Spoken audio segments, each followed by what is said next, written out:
बातें मुलाकातें इस प्रोग्राम में हमारे साथ हैं कोविड वॉरियर नरेश पूर्विया। नरेश जी, आपका स्वागत करते हैं।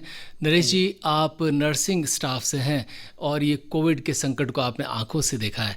बताएं कि क्या क्या अनुभव रहे।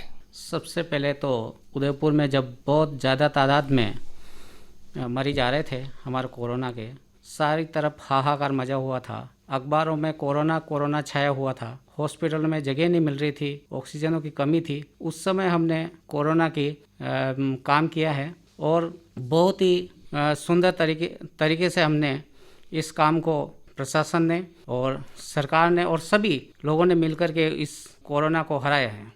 आपको स्वयं को कभी भय नहीं था, क्योंकि आप जहाँ काम कर रहे हैं वहाँ बहुत सारे कोविड पॉजिटिव पेशेंट्स आते थे? बिल्कुल था और हमेशा डर लगा रहता था, क्योंकि आए दिन हमारे जो नर्सिंग स्टाफ थे, जब उनकी रिपोर्ट आती पर डे, तो उसमें कभी 10 आ रहे, कभी 15 आ रहे पॉजिटिव आते रहते थे। तो हमें भी लगता था कि हम इन बीमारों के बीच में रह रहे हैं, कहीं हमें भी ये नहीं लग जाए।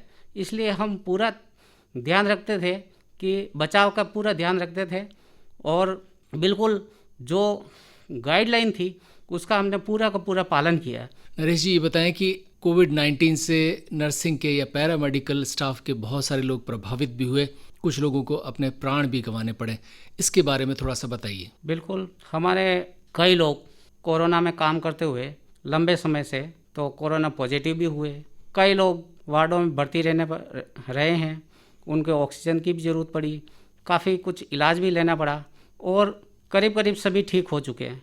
लेकिन हमारे 2 योद्धा थे जो बच नहीं पाए। काफ़ी प्रयास किया लेकिन वो हमारे बीच में नहीं रहे हैं, जिसका हमारे पूरे समुदाय को, नर्सिंग समुदाय को बहुत दुख है। कौन कौन से योद्धा हैं, इनके नाम बताएंगे आप? हाँ, एक हमारे नसीम बानू पठान थी और दूसरा हमारे नर्सिंग अधीक्षक मुकेश कुमार जी थे, जो एसएसबी के नर्सिंग अधीक्षक थे। ये दोनों कोविड पॉजिटिव हुए और इनको प्राण गंवाने हाँ, पड़े। प्राण गंवाने पड़े। इन्हें देते हैं श्रद्धांजलि। नरेश जी, बताएं कि कोविड-19 के वार्ड में काम करने पर क्या क्या खास चुनौतियां आपको पेश आईं? चुनौतियाँ आना बहुत ही स्वाभाविक थी, क्योंकि बीमार बहुत ज़्यादा थे और हमारे पास में संसाधनों की कुछ कमी थी, तो उस संसाधनों में हमारे को काम करना पड़ रहा था। हमने जब ये ज़्यादा बीमार आ रहे, जब अप्रैल की बात बताऊँ, हमारे को मेरा जो कोरोना का वार्ड चालू हुआ वो 16 अप्रैल से चालू हुआ। उस समय अपने उदयपुर में बहुत ज़्यादा बीमार आ रहे थे और उस समय हमने काम किया है। तो हमने हर तरह से चीज़ को मैनेज किया। दवाइयाँ भी समय पे हमारे बीमारों को उपलब्ध कराई, ऑक्सीजन भी उपलब्ध कराई, जिससे उनके प्राण बच सके। आपके घर वालों की क्या प्रतिक्रिया थी, क्योंकि आप जहां काम करने जाते थे वहां आपके आसपास सब कोविड-19 पॉजिटिव लोग हैं?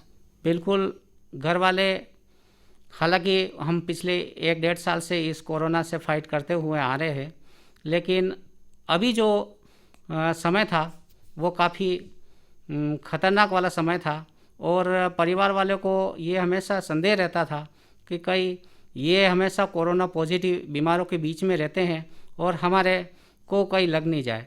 इसलिए मैंने हमेशा घर का आगे मेरा ड्राइंग रूम है, उस रूम को ही मैंने अपने रहने के लिए बना दिया और मैंने कोरोना गाइडलाइन का पूरा पालन किया और मैं उस कमरे की मैं सफाई खुद करता था और मेरे को खाना एक थाली में दे देते थे और मैं खाना खा कर के थाली भी अपनी खुद साफ़ करता था, कमरे की सफाई करता था और कपड़े वगैरह सारे मैं धोता था।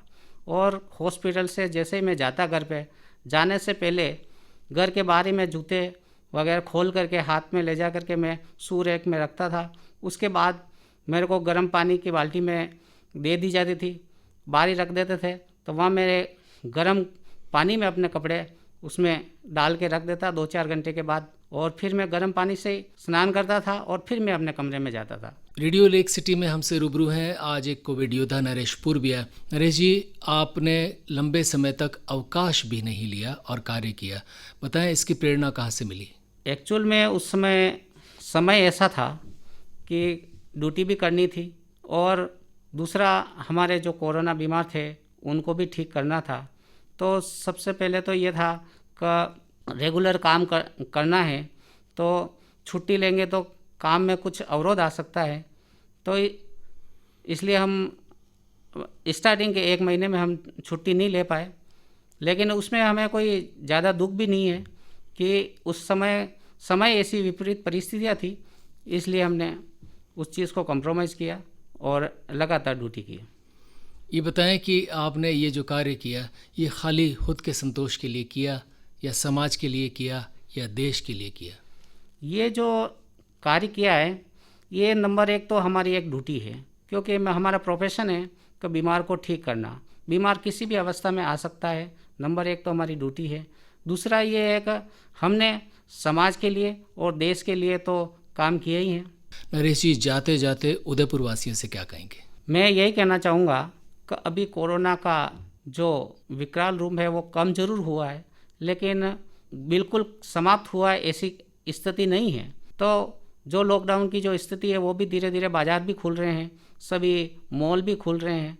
तो मैं उदयपुर वासियों और देशवासियों से भी कहना चाहूँगा कि आप सोशल डिस्टेंस को बनाए रखें और मास्क हमेशा लगाए रखें, और कोरोना गाइडलाइन की जो भी पालना है वो पूरी से पूरी करनी चाहिए, तभी जाकर के हम कोरोना को हरा पाएंगे। अगर हमने थोड़ी सी भी कहीं मिस्टेक कर दी और उसकी गाइडलाइन की पालना नहीं की तो ये वापस हो सकता है कि विकराल रूप ले ले।